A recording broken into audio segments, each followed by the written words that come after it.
જી, તો સૌથી પહેલાં સાપ્તાહિક બજારની વાત કરી લઈએ તો આ સપ્તાહે બજાર આપણને થોડુંક ઘટીને જ બંધ થતું દેખાયું છે. જુઓ, ખાસ કરીને તમને નિફ્ટી સેન્સેક્સ બંનેમાં 5%થી થોડીક વધારેનો ઘટાડો આવતો દેખાયો. તો નિફ્ટી બેંક ઓલમોસ્ટ તમને 0.5% જેટલું ઘટીને બંધ થતું દેખાયું છે. એટલે મેઇનલાઇન ઇન્ડાઇસીસ આ સપ્તાહે તમને થોડાક નબળા રહ્યા, પરંતુ સામે તમને મિડ કેપ અને સ્મોલ કેપમાં આ સપ્તાહે સારી તેજી જોવા મળી છે, જ્યાં આગળ 0.5% જેટલા મિડ કેપ અને સ્મોલ કેપ વધીને બંધ થયા. હવે આવી આજના કારોબાર પર તો આજે જુઓ તમને નિફ્ટી અને થોડુંક મિશ્ર ક્લોઝિંગ આવ્યું છે બજારનું, કે જ્યાં આગળ નિફ્ટી તમને એક સીમિત રેન્જની અંદર કારોબાર કરતું દેખાયું. માત્ર 112 કે 120 પોઈન્ટની રેન્જ રહી હતી, કે જ્યાં આગળ આજના દિવસે તમને મોમેન્ટમ આવતી દેખાય અને દિવસને અંતે થોડીક પોઝિટિવિટી સાથે નિફ્ટી બંધ થયું છે. 0.5%ની પોઝિટિવિટી સાથે સેન્સેક્સ બંધ થયું છે, પરંતુ નિફ્ટી બેંક તમને થોડુંક લાલ નિશાનની અંદર બંધ થતું દેખાયું. ત્યાં આજના દિવસે પણ ખૂબ સીમિત રેન્જની અંદર કારોબાર રહ્યો હતો, પરંતુ કોઈ બહુ મોટી મૂવ નથી આવી. બીજી તરફે મિડ કેપ અને સ્મોલ કેપ પણ જો આજના દિવસે ફ્લેટ જ બંધ થતા દેખાયા છે. કોઈ બહુ મોટી મૂવમેન્ટ તમને અહીંયા પણ આજના દિવસે આવતી જોવા નથી મળી. જે સેક્ટર્સ આજના દિવસે સારું પરફોર્મ કરતા દેખાયા એમાં આઈટી સેક્ટર સૌથી મહત્વનું હતું. ઓલમોસ્ટ આજના દિવસમાં જો 3.5%ની તેજી રહી.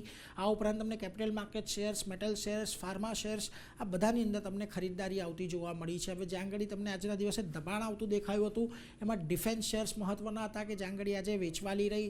આ ઉપરાંત એફએમસીજી, એનર્જી, ઓટો થોડી ઘણી વેચવાલી અહીંયા પણ તમને આજના દિવસે જોવા મળી છે. નિફ્ટીના ફ્રન્ટ પરથી આજે આઈટી સ્ટોક્સે સારો સપોર્ટ આપ્યો છે બજારને, અને તમામ જે વધનારા સ્ટોક્સ હતા એમાં જુઓ તમને TCS, tech Mahindra, Infosys, HCL tech બધા આઈટી સ્ટોક્સ હતા, અને બધામાં તમને લગભગ 2.5થી 4%ની તેજી આજે આવતી જોવા મળી. પરંતુ જ્યાં દબાણ હતું ત્યાં આગળ આઈસીઆઈસીઆઈ બેન્કે આજે થોડુંક પ્રભુત્વ લીધું.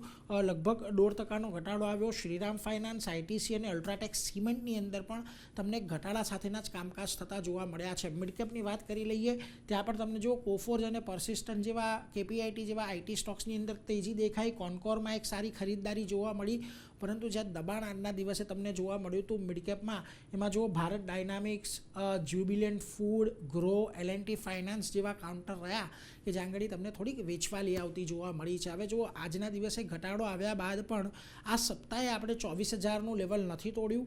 ગયા સપ્તાહનો જે લો હતો એનાથી તો થોડાક ઉપર જ આ સપ્તાહનો લો જોવા મળ્યો છે.